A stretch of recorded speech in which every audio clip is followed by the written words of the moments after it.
Hello everyone, welcome back to another Helm to Tower video. You already see me here in the corner cam, the tiny corner cam, as you could call it, or whatever. So you know what that means. It's time to read some Destiny 2 blogs, or blogs about video games. That's right, another one of these. Strap in. I have a few to do. I'm gonna mainly go over the brand new stuff that was just announced today. Bungie held a developer dev stream talking about episode Revenant, which is starting next week. We got some details there. They also talked about Codename Frontiers stuff and dropped a developer blog talking about the next generation armor. Next gen armor. We're getting PlayStation 6, Xbox next generation. Whatever. This is a terrible joke. Anyway, you get it. They're making a lot of changes to armor, which again they overviewed in that stream. I did watch the stream.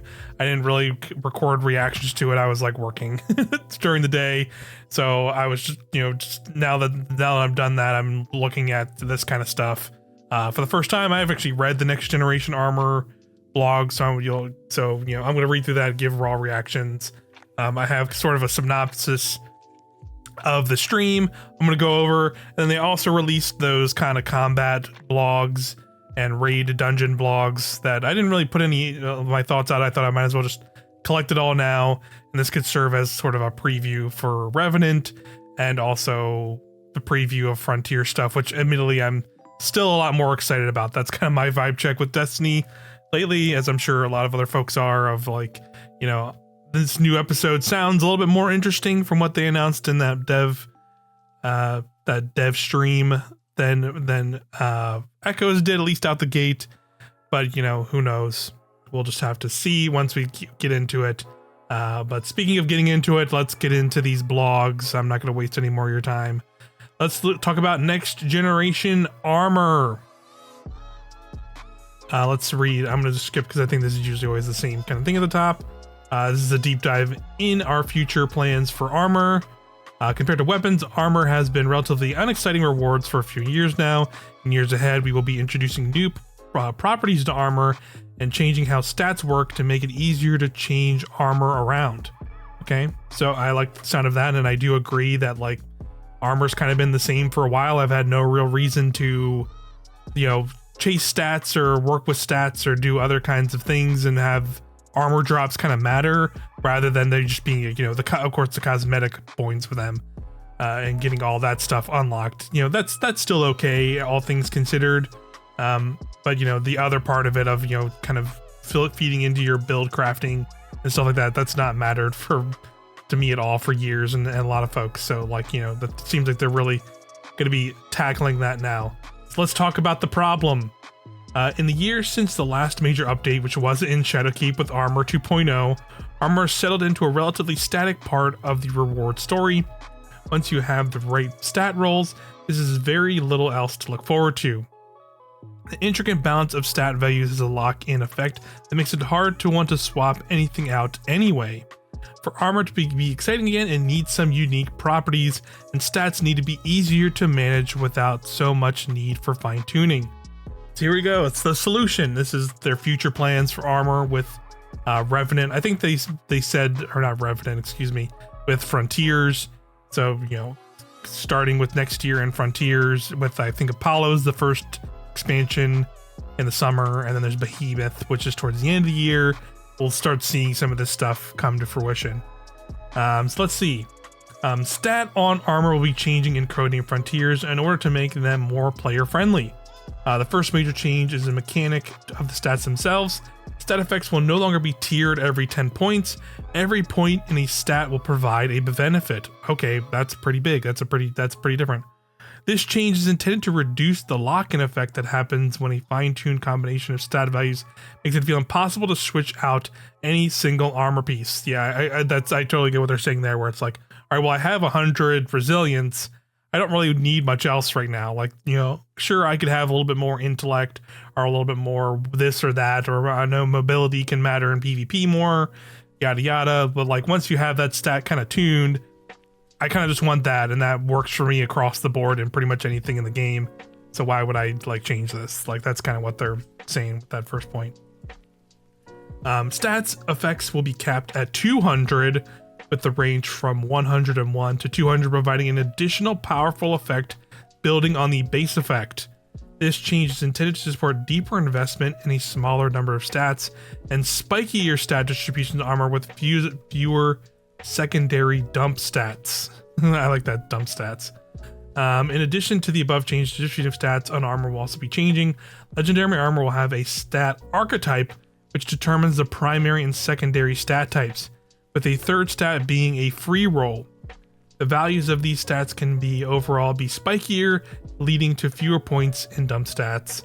And then the class slot, hunter, cloaks, war, like the bonds and marks, will have full stat distributions on par with other slots. Okay, that's also a big change too. So here you go. There it is. That's kind of the new look out there, where there is the chest armor piece. So you can see it only has, so it's a brawler archetype, which gives it stats. That means that it looks like brawler looks like that is the archetype. So you can see the stat, strength, and discipline will always come on a brawler archetype piece, but then intellect was the random kind of rolled on there that could be included in there for extra bonus stats. You can see stat 30, 20, total of 60, and then you can see primary. There's primary stats down there as well. Brawler armor, that's the archetype again, and brawler armor archetypes have extreme melee and other close range capabilities, and of course it has like this, it looks kind of like their mods and things are different there as well a little bit. There's less mods there overall, but maybe they're looking to change that stuff in the future as well. So yeah, there you go. So that'd be like, I guess like brawler will be one. I bet like maybe like grenade or like a super like, light power, dark power, whatever, there'll be those kind of things. And then it looks like there's set bonuses as well, which they did talk about tiny bit in that dev stream. So that's like honestly the more exciting thing to me there is having proper set bonuses and having like individual sets matter and how you stat them. And I do like that it looks like you can have like, let's say you could have 2 pieces from one set to get this particular bonus, and then that gives you still gives you a bonus if you just have 2 pieces. You could also have 2 other ones from another set that will then give you an extra bonus, so you can kind of stack multiple bonuses on top of that. So that's pretty cool as well. I'm very curious to see what those kind of things will do. Again, like I get the vibe that it'll be like a thing where it's like, hey, I get a Crucible armor set.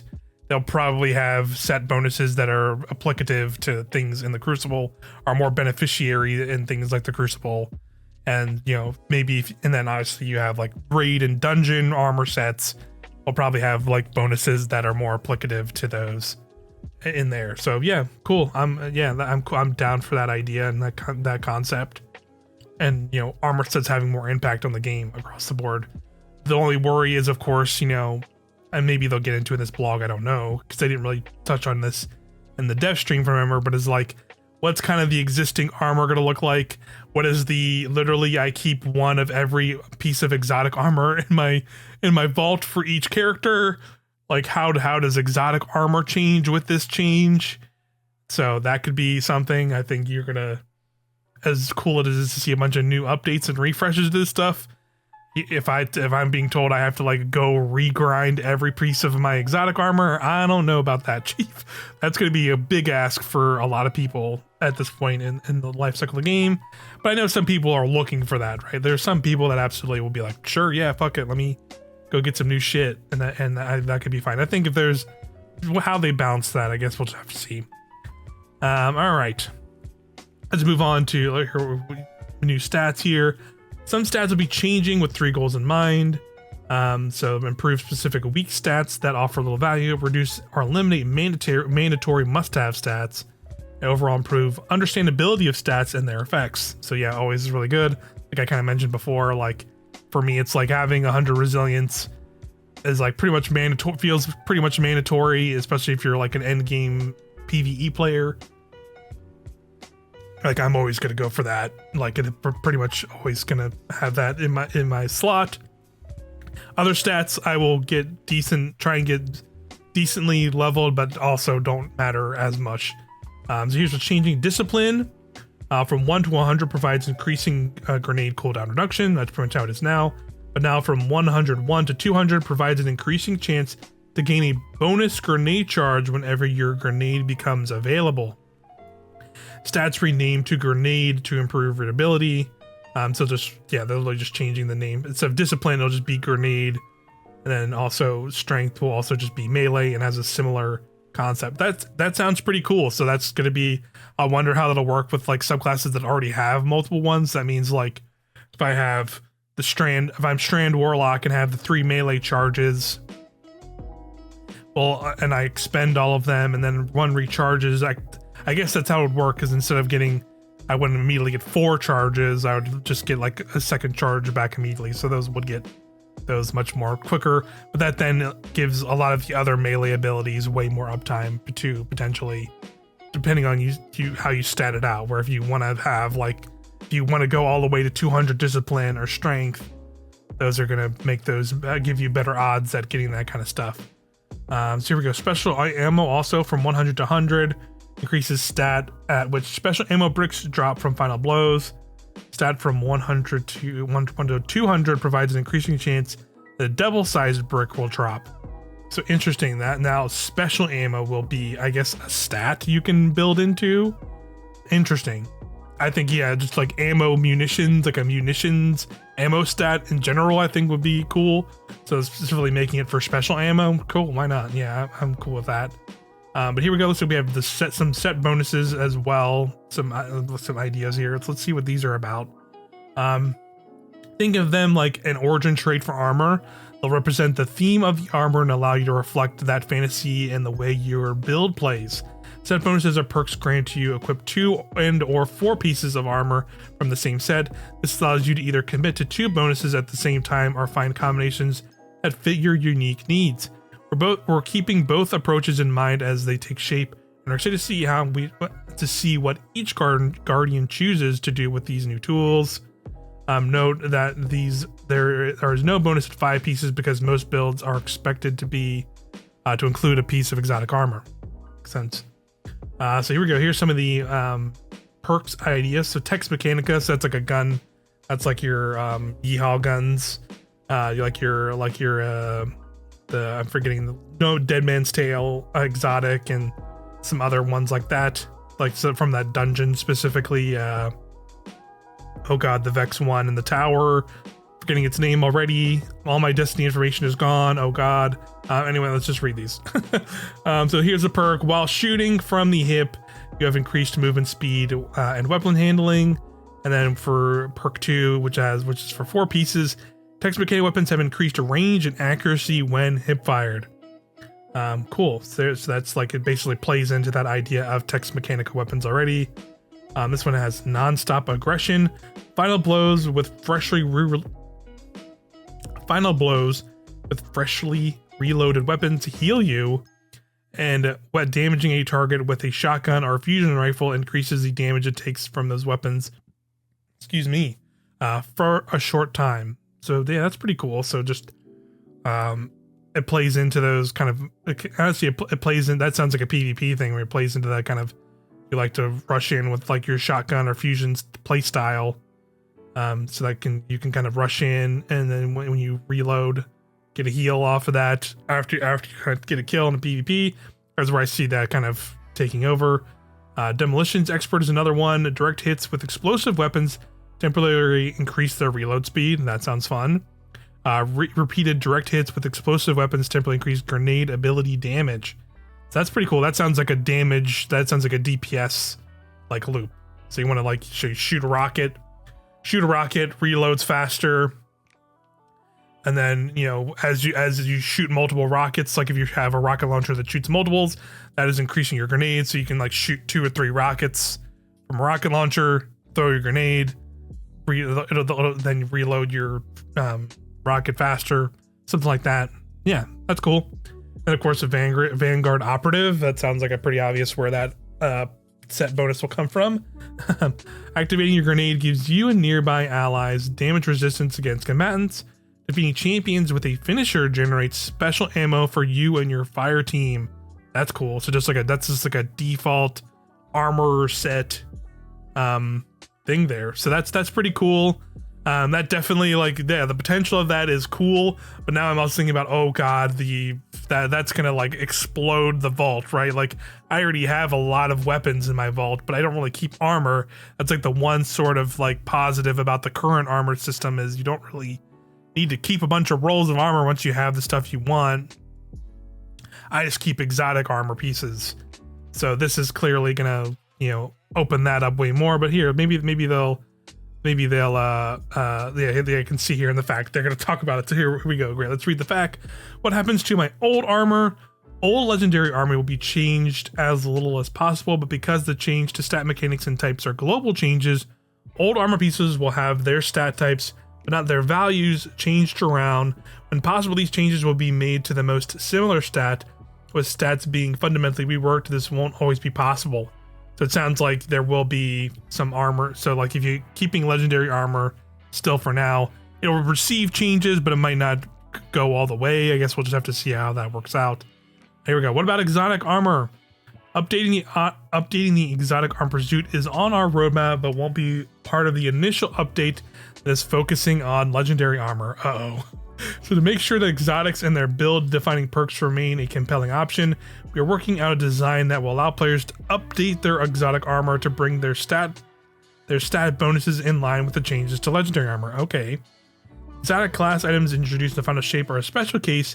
Even though legendary class items will be gaining full random stats with this update, we don't wish to add additional randomness to the exotic class items chase. Instead, we're providing a method for players to update their existing class items with additional stats of their choosing to bring them in line with the stat contribution of the new legendary class items. More details on longer term plans for exotic armor coming as we nail them down. So, okay, so like, it sounds like in overall, it still sounds like you'll probably have to regrind out some of that exotic armor, but it sounds like, if you have ones you really, really, really want to keep or were part of your build that you really want, it seems that there will be some path to basically like convert that particular armor exotic piece into this new system. I think that's a good workaround. Props for Bungie for like, at least like, thinking ahead with the stuff, for sure. And here we go. Last one. My vault is full. Where am I supposed to store all this new armor? We know that vault pressure is a real problem for many new players, even with the recent increase in vault space. Outside of adding more space, an option, real solution that enable long-term storage of more desirable roles are really hard problems. But those are problems we're penciling into our roadmap at or around a next year's expansion codenamed Behemoth. We'll share more details when we have a clear direction of how we think we can solve this one.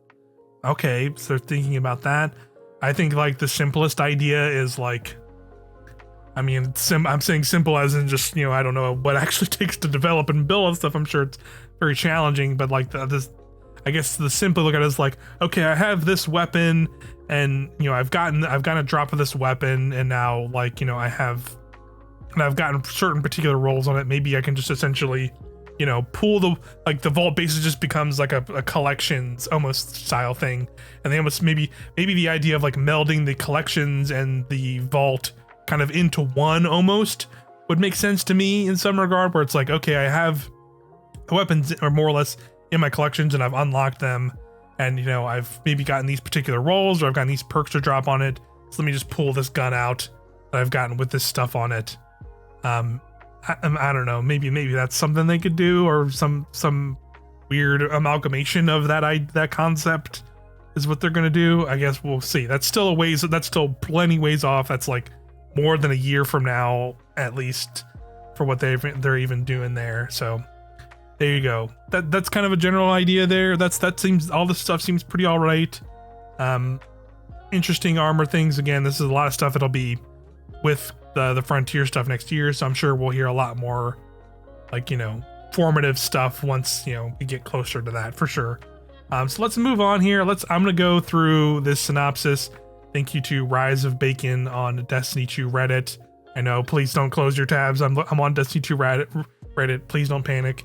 I'm gonna read through this real quick just because I thought this would be a better idea instead of just kind of trying to live watch it again. So here we go. Let's see what we have for Revenant and Frontiers preview. So again, episode Revenant is literally next week. You know, that's going to bring a bunch of new stuff.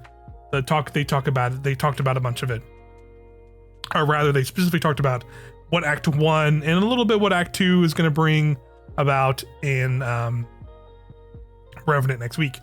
So let's see what they got. So let's see. Story wise, they talking about the current story, which we are now with the Echo. One of the Echoes fell to Fickrell, which prompted the Scorn to evolve and change what they are. Fickrell is evolving his armies, and to do this, he needs bodies. You're teaming up with Mithrax and Ido. This whole episode is mental. There'll be so much slaying, and we'll get into all that. Let's see. We will be using Elixir tech and knowledge to craft tonics to take on this new Scorn army. Tonic capsule is shown, and they come in combat flavors, which can boost artifact perks, and the reward flavors are a new way to chase gear. These can attune 2 specific weapons within the season. Weapons not craftable. Okay, I missed that.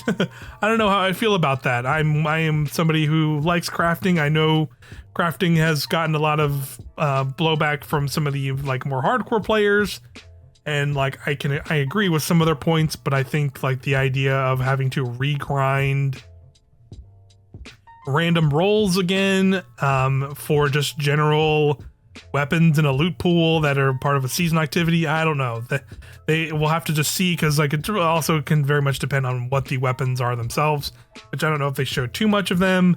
They mainly just showed there's a new exotic which can like make ammo in some ways. It seems pretty cool. I'm sure this synopsis will talk about it when we get there.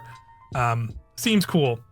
So the weapons aren't crafted. Says build crafters get ready, as there are lots to get into. So it seems like there's like a potion mechanic for the season where you are able to make potions to kind of like, you know, better craft your rewards drops, buff the exotic perks, which challenges into, or not exotic perks, but artifact perks rather.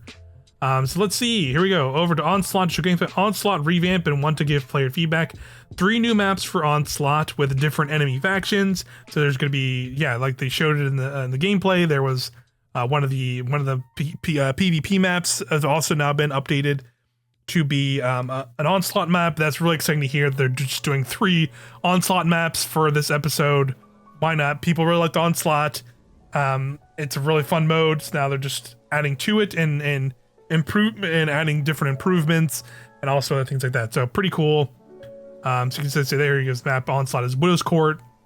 Dark Cabal are grasping on anyone who can give them power. So now they're for Fickrell. So that just adds like Dark Cabal to the Shadow Legion Cabal. Probably 2 Onslaught maps and stuff like that. Onslaught Salvation has the playlist 10 wave mode and a 50 mode along with expert 50 wave mode.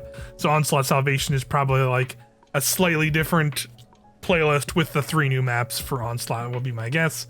That's kind of like the season activity for Act 1. So I'm cool with that. I like Onslaught.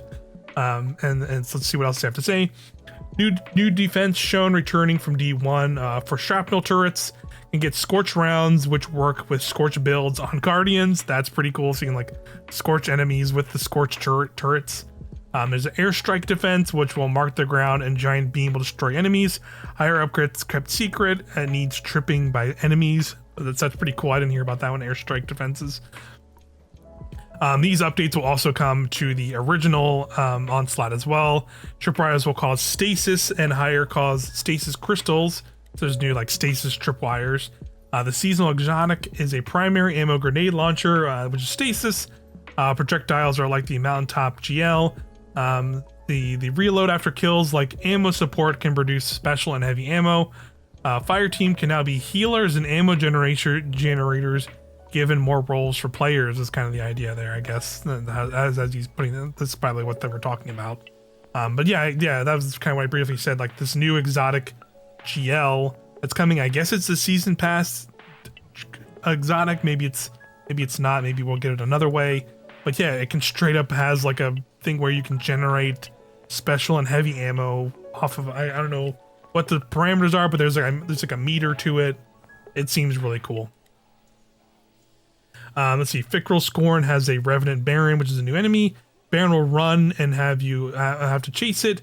Will come up to challenge you and have save the fallen before it can escape.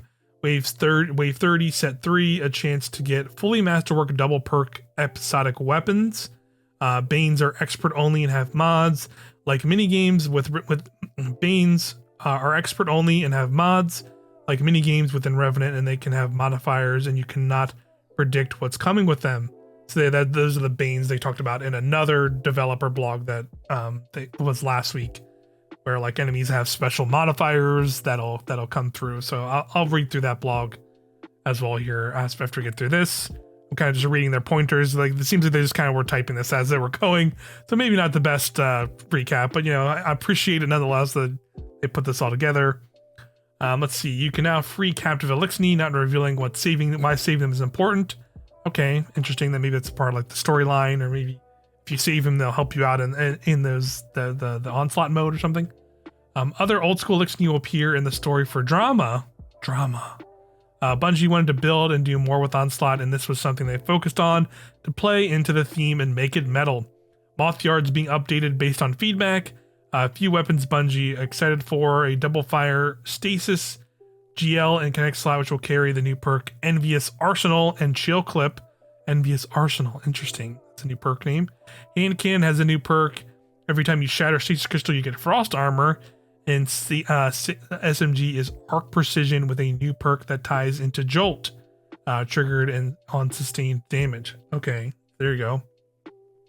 So new Arc SMG, new Hand Cannon that has some stasis perks, and this new stasis Hand Cannon, and the double fire stasis GL. Cool. So you're talking about Icebreaker. Icebreaker is of course returning. I may have said that in one of the previous video blogs talking about that. That is going to be the dungeon exotic. We're getting our new dungeon on the 11th, so the end of next week, and there'll be a raid race for that dungeon as well. I should mention, pretty cool. I don't know if I'll be able to participate in that myself, just because of other personal life things going on that week.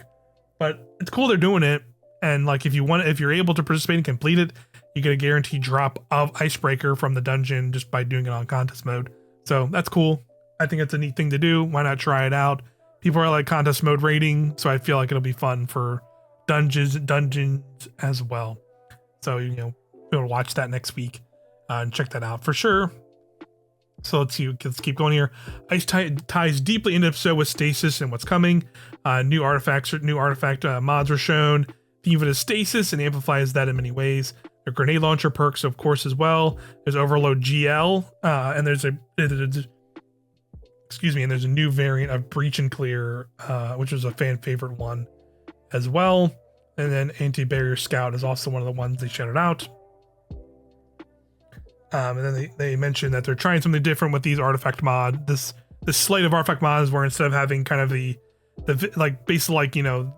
very end perks kind of being the biggest ones, they might kind of spread some out throughout the perk to see, the some that might be a little bit more potent across the different boards to kind of give you access to ones potentially earlier than they would normally. And that's pretty cool.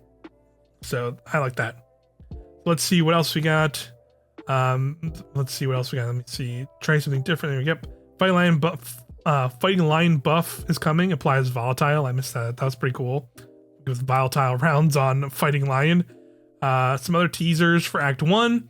Inverted Spires returning and being adjusted for all encounters with a lot more Vex. So that's really cool. I was curious because I know they mentioned that one before, getting adjustments and changes. So that's happening with this episode Act 1 as well, which is pretty cool. And I imagine that will also be a Grandmaster Nightfall this season. Lots of death lasers as well, apparently, according to this. So that'll be interesting to see. Act 2 will bring an activity inspired by Destiny's Past. No reveals until closer to that time. Transition to Stage 2. Stage 2 is when they talk about some other stuff. I will say my guess for this Act 2 activity, it says it's bringing activity inspired by Destiny's Past. So we have like a Scorn kind of Fallen season. Pretty popular Destiny 1 activity was Prison of Elders. So my guess is that they're essentially going to be doing like a Prison of Elders sort of redux. Like I think it might take the idea of that mode and kind of flesh it out to make sense in Destiny 2. what I was thinking and talking about some of my like clanmates in Discord about was we're gonna have this episode with this this kind of sort of almost like reimagined potential Destiny 1 activity in Prison of Elders. Next episode, we're getting Heresy, which are going back to the Dreadnought, so maybe we could get something similar in the vein of like Court of Oryx. But I think it'd be really cool is if they just took those maps and sort of repurposed them. We're getting more maps with freaking Onslaught for Act 1, of course. But I think it'd be kind of cool to take those classic Prison of Elders themed map and a Court of Oryx like themed Onslaught map for both of those, and like then you can just kind of persist, because obviously I think these will be activities that kind of go away after a period of time, right? Where like Onslaught will probably, those 3 new Onslaught maps are being added in here, and then we got what the Battlegrounds from last season. I would imagine those Battlegrounds from last season and these Onslaught maps will be like permanent additions to the game that'll stay, which I think is cool. But I think some of these other activities that we've gotten will probably be the things that are kind of cycled out when Apollo drops next year, right? Like they kind of always do with seasonal activities. So that would be my hope, is like maybe if they do all that work to do like a new Prison of Elders style thing or a Court of Oryx style thing and Heresy the next episode following this one, they could maybe look for a way to like incorporate those into like Onslaught maps or something like that. I think that'd be cool, at least in my mind. But anyway, let's keep going here with this. They have the next part of this. Some other fun things here, this was really fun. I think they have a new skimmer is coming to the game, and it's gonna be an earnable one. It's called the Zerf board, aka Zer. I can probably grab an image of it and throw it here in this video, but basically it's like 9 themed, and you'll basically you can go to Zer with the 97 strange coins and buy it from him when he's in the tower. So that's pretty cool. It's a new earnable skimmer for folks in the game. The last one was in the Guardian games. That was before Final Shape, so I'm sure a lot of people that missed out on that. So that's pretty cool. They're adding it back. They're adding something like that back in. Pretty neat. So let's keep moving here. It's times for the dungeon race to shoot some hoodies. Festival Lost is coming with Act 1 as well. They did mention that in there. So let's talk about now they get back into Destiny 2 Frontiers stuff. So let's talk about this. They kind of gave some more details, because I think there was a lot of questions as initial blogs about a lot of stuff. This is kind of a follow-up to answer some of those questions, I think, overall here, which I think they did a good job of, and talked about a lot of cool stuff. So let's talk about this. Expansions will be medium-sized and changing going forward. Philosophy is to change the 10-pole moments of the story into 2 big moments with fresh content and a new story. The story will be like Rise of Iron sized. I did not play D1, so I don't know Rise of Iron. But I think that seems more in line with like the earlier Destiny expansions that we got. Beyond that, so like that sounds like Rise of Iron, Shadowkeep, Beyond Light. That like makes sense to me to be like in those sizes of like the campaign and story scopes. Like I'm cool with that. Each campaign will have a bigger structure to dive into, like the Dreaming City. So I think it just more so means that like you'll finish the story campaign, and there'll still be a bunch of other like threads and things to go do and seek out on these destinations and whatever activities that are also with that. Making them unique and replayable is the goal to support the all-new gear we're putting into the game. Compelling story for the next story full of unique experiences. Things we haven't experienced in the past. New destinations will feature a non-linear campaign that let the player follow the story in any structure. Metroidvania structure with a matching narrative. So again, that was something they talked about in the previous things, but that was like a big thing too. And like something they emphasized, I'll say here, kind of jumping ahead, they emphasized is like it's like we're going somewhere new, which is something I frankly wanted. I think that was like kind of that's kind of my vibe coming out of this episode Echoes, especially with this stuff, is like I knew the episode was like I was hoping the episode was going to give us a little bit more new in the Destiny universe rather than kind of retreading a lot of ground. And I ultimately feel like we're still going to get ultimately a lot of ending up getting a lot of retreaded ground in these episodes. because that's kind of what this was, where it was a lot of retreading of the kind of lover's quarrel with Saint of Cyrus. And, we didn't get as much of like the new kind of Vex, the change that's happening to the Vex. And that seems like there was a lot less of that, which I was a little disappointed by, and made kind of, I think, the story not as engaging as previous Destiny stories have been for me personally. So I think the idea of like them kind of going to this we're going to something completely new, that sounds way more at my alley, because I know like a lot of people have speculated, right, like, oh, we're gonna go like back to Tora Bottle, help them fight back, or we're gonna go back to like the fallen home world or something like that for storylines, and those would be cool, don't get me wrong, but I think like in this moment now with this new expansion, I want to just be like, here's a bunch of shit we've never seen in Destiny before, period. Like new characters, new world, new whatever, like new tribes of characters, new factions, new whatever, just like new stuff, like something we just have not interacted with and are learning about first time and interacting with. I think sounds way way more exciting to me personally, and that's kind of the vibe I got from this stream watching this. They showed a little bit of concept art where there was like these like almost like sages and like people, these like robed figures like going up to this weird like monolith looking thing. Very interesting. So I like the vibe they're going for, and it definitely looked like foreign to like things we've seen in Destiny before. So all win in my book. So that again, reading off of here, Bungie wants to get a feel of grand mystery back into the game. They want to expand and grow Destiny to change it and show this new direction. They're listening to really old music for inspiration. Have you ever imagined going to a mansion and the owner tells you there's a secret door in here and it looks like a dead end? ? It's in front of your face the whole time, and as soon as you pull on the bookshelf, something new appears they previously weren't focused on. So that's interesting. So I think that was like, I think like a weird like hypothetical that I think the narrative director Allison gave during the stream, if I remember correctly. I think that's what that was. So there's more loot variation and how this will work. Loot bloat is very valid feedback, and talks about new tiers of gear. Okay, he's just kind of like quickly summarizing a lot of like things said. I'm just like trying to be like, oh right, okay, all right. So let's see. So we just talked about new armor generation, larger stat works, of course, like that. Set bonuses. Yeah, this is all stuff we talked about. Easier to manage build crafting. So that was in that blog that we just read, so I'm skipping over that. Every new expansion or new activity will always bring new weapons, and that won't slow down. Still looking at how they can make returning weapons interesting and feel new again. Chroma Rush was mentioned for Revenant. Shout out to Chroma Rush, best auto rifle in the game, coming back, so that's pretty cool. Bungie's aware of the feedback of why do things matter when playing, and mentions the new customizable difficulties really push the yield for the best gear in the game. And of course, emblems for the stream will be available at Revenant launch, because it was a Twitch drop. So yeah, that was kind of the by and large of it. Again, like I'll do like a brief recap on that. Like I'm really looking forward to Onslaught. Was fun, and I think it's just like, here's 3 brand new maps and a bunch of new like modifiers and traps and things you can place into it. For that, it's pretty cool. I will say though, like that's the only thing I'm worried about right now is that like, yeah, them saying apparently the weapons for Revenant will not be craftable.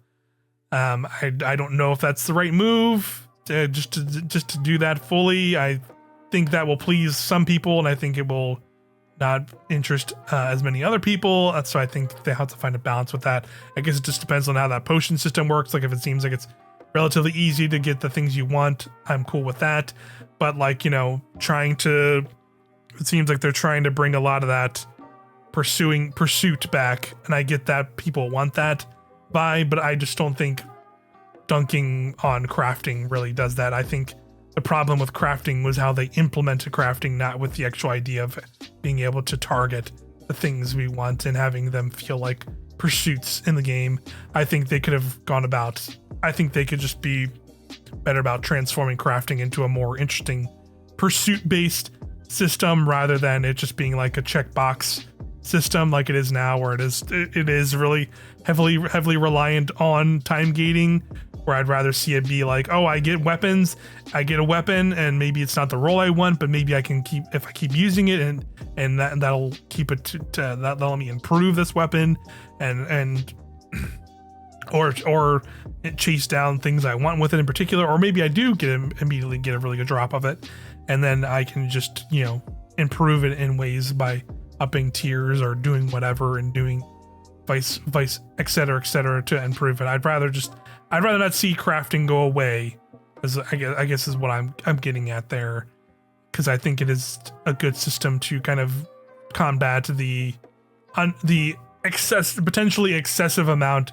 of repeating activities, where I think you can maybe get away with it if you have a compelling activity like Onslaught that is getting refreshed and with new maps and new things like that. But how long will that actually last? I don't know. Some people will be more than fine with that. But I think, you know, some people spending 10 hours a day trying to grind Onslaught just to get a good Chroma Rush now, like, does not sound.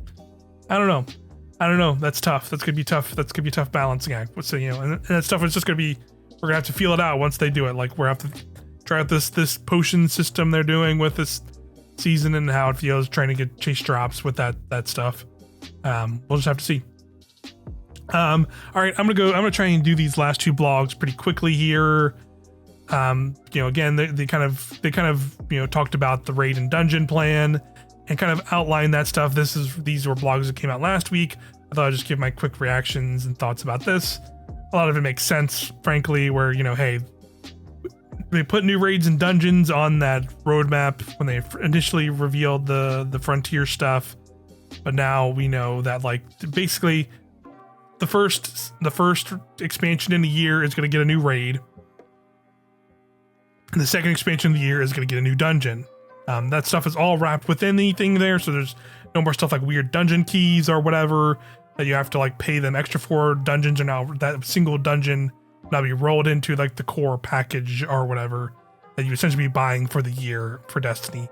So that's pretty cool. I'm all for that. I think, you know, I think some people will be disappointed. I think it's bummed. It seems like it's pretty evident that we'll probably not be getting reprised raids anymore, or at least not soon. Like, I don't think we'll be getting Wrath Machine or even any of the Destiny 2 raids reprised between now and this Codename Apollo raid. I think that's just where we're at now. Unfortunately, I know people are gonna be bummed by that, but I think that's just where we're at. We'll still get 2 dungeons at least. Like, we'll be getting the Vespers Host dungeon, like I briefly mentioned earlier, with episode Revenant next week, and I would imagine the other second dungeon will be in episode Heresy whenever. So I'm all for that. I'm cool with that. I like that stuff. I think it's fine. You know, we're in a transitionary period with Destiny in a big way, clearly, and, like, it seems that they're way more focused on taking the roots of Destiny 2 and uplifting them to fix and change, and then, you know, once that stuff is in a solid place, maybe they can get back to a point where it's like, okay, now we can have, like, you know, content, you know, rolling in at a much faster clip or bigger clip, so to speak. You know what I mean? Like, I'm totally cool with that, because I think the things that need addressing, they're doing, like going after making armor more interesting to pursuit, guns more interesting to pursuit, more interesting variations in the challenge of the game, and all that stuff. So, you know, lower that, and that goes into the other blog I'll kind of skim through as well, but just talking about more interesting modifiers. So there's Banes, which are going to be introduced. Some of these are going to be in Codename or Behemoth or episode 2 Revenant next year, getting all these names mixed up. So I believe these are the ones that are going to be in the Revenant next week. This Meteor and Shock Bane. So you can see that that Knight is basically making those Cabal, like, fiery meteors like the one particular boss does. And it looks like there's also this kind of, like, electric charge that you'll get attached to on certain enemies, depending on what you do. So that's pretty cool. I think that's, like, more interesting potentially than, you know, other things like that. I think they do get more interesting as we go here. So these are ones that are coming in the future that won't be a part of Revenant, but it'll probably be with this Codename, like this Berserker Bane, which is basically like an enemy in rage. So you can see this enemy has kind of that purple over their head. When they take them out, it enrages these enemies. You can see they have that kind of like purple glow about them. That means they're enraged and will basically just chase you down, which is interesting as well. I think that's kind of a neat one. Another one is punchable Bane, which basically makes them like a shield that you have to melee that enemy in order to break their shield to actually damage them. And as you can see, it throws a grenade, bounces off, but then we'll run up and punch them. Then pops that shield, takes the enemy out. So stuff like that. I think having certain abilities and certain points in combat, having certain priority targets or targets to look out for that I think are more interesting. These are more interesting enemy modifiers than we've just kind of the only other modifier we've had for so long are just champions, right? Like, and this is all. I think these are like champion level interesting modifiers across a bunch of different enemies. I should say, like, obviously they've introduced other higher challenge enemies, but it's usually just been a single enemy unit, right? Where these are modifiers that can be applied to any kinds of units on any kind of modifier. I like this one as well. Nuclear is basically like a wipe kamikaze enemy where if you do a certain amount of damage to them, they'll just do this kind of wipe explosion as they go out. Can do a lot of damage. I could see that being quite terrifying on a Grandmaster Nightfall, right? Like, I think that's a cool way to do that. So, again, there'll be other modifiers as well. Like they said, there'll be new combat modifiers for us as well. Particularly, they talked about surge mods, our classical modifier type. And like, I feel like surges are fine, but I think they just we've been using that stuff for so long in the game. I think just doing something else and different is good, but I've always had kind of an irksome about them because it always does really, like, it feels like, especially when you get into higher tiers of content, it feels like I really want to be doing like a strand build if it's a strand surge week, because it's just going to be easier and you're going to feel more impactful in the battle across the board, especially at those higher tiers. So I think the idea of kind of like, bringing some of that back and maybe introducing other modifiers to bring up the challenge and allowing us to just kind of more freely use builds we want to outside of surges and stuff, I'm all for. I like that as well. And then they also mentioned that Banes at the start will not stack, but in the future they plan on doing that. They will replace older modifiers, but they will keep some new ones. It'll kind of be like a slow transfer, I guess you could call it. But there you go. Destiny catch up news, all that stuff. I know this is going to be a long video. That's usually how it goes when I'm trying to catch up on all the Destiny news and blogs. I'd rather just kind of have it all in one rather than try and put out a bunch of tinier videos, although I know that some people would prefer that. But it's also easier for my schedule to just sit down and do this when I have the time. So that's what you're going to get for now, me talking over a blog. I had some other video stuff planned for the channel, but again, like I mentioned, I'm started a new day job that's outside of this content making stuff, and I just wanted to get myself into the ebb and flow of that before I tried to take on too much. Tried also doing like making videos or streaming or doing whatever, and getting comfortable with kind of like a cadence for myself. So appreciate everyone still hanging out and checking out videos when you come by the channel and sticking with me as I figure all that stuff out. Always appreciate everyone hanging out. Let me know what you think of all this Destiny news. Are you excited for Revenant? In the comments below. I'm looking forward to it. I think the expectations for me personally coming out of Echoes is a little bit low, but some of these things sound pretty cool. Like I'm here for more. I'm here for more Onslaught because Onslaught was fun. I just hope the systems, I hope they're confident in these systems that'll have us pursuing these weapons in this, because I think it's going to be asking a lot of people to kind of just cold turkey come off of the crafting the crafting pursuit, so to speak. At least for me personally, like I like having that potentially longer term knowledge that knows like, hey, I might not have gotten the role I wanted, but hey, now I can at least use these weapons, and that's fine. But whatever. We'll figure it out as we go and see how we go next week. I'm sure I'll probably do a vibe check video next week, maybe, or in early into the episode, figuring out where I'm feeling on all this stuff and all these changes they're making.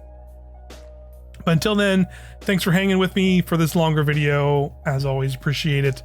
and I'll see you in the next one.